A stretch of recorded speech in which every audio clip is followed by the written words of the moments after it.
just last week, I signed a new world-leading migration and economic development partnership with Rwanda. Under this partnership, those who travel to the UK by illegal and dangerous routes, including by small boats across the Channel, may be relocated to Rwanda, where they will have their asylum claims considered.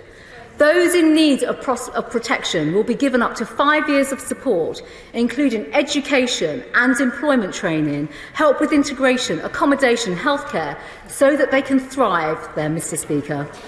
The UK is supporting this investment in Rwanda over 5 years, boosting the Rwandan economy and increasing the opportunities of people living there, further cementing the trading and diplomatic relationship between our countries.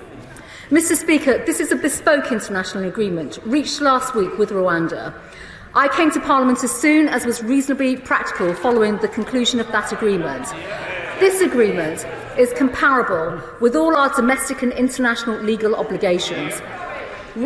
Rwanda is a state party to the 1951 United Nations Refugee Convention and the 7 core United Nations Human Rights Convention, and has a strong system for refugee resettlement. The United Nations has used Rwanda for several years to relocate refugees, Mr. Speaker. And, of course, Mr. Speaker, it was the European Union who first funded this. This agreement deals a major blow to the people smugglers and their evil trade in human cargo.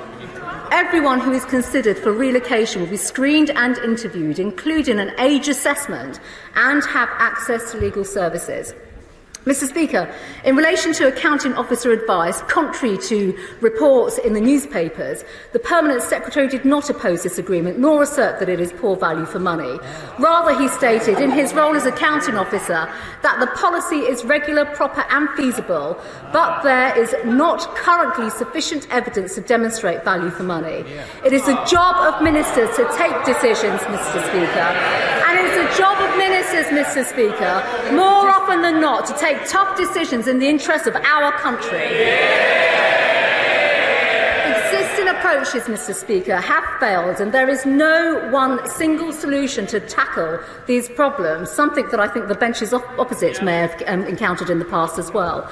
Change is needed because people are dying attempting to come to the UK on illegal and dangerous routes.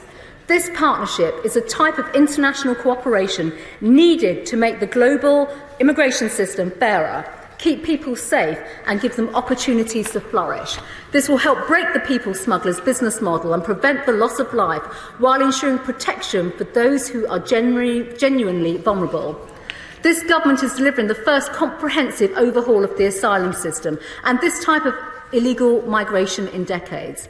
At the heart of this approach, Mr. Speaker, is fairness. Access to the UK's asylum system must be based on need, not the ability to pay people smugglers. And the demands on the current system, the cost to British taxpayers and the scandalous abuses are increasing. The British public have rightly had enough. Our new plan for immigration will improve and support those directly fleeing oppression, persecution and tyranny through safe and legal routes. It will deter illegal and dangerous routes of entry to the UK, make it easier to remove those with no right to be in the UK, and, Mr. Speaker, provide a common-sense approach to controlling immigration, both legal and illegal. I commend the statement to the House.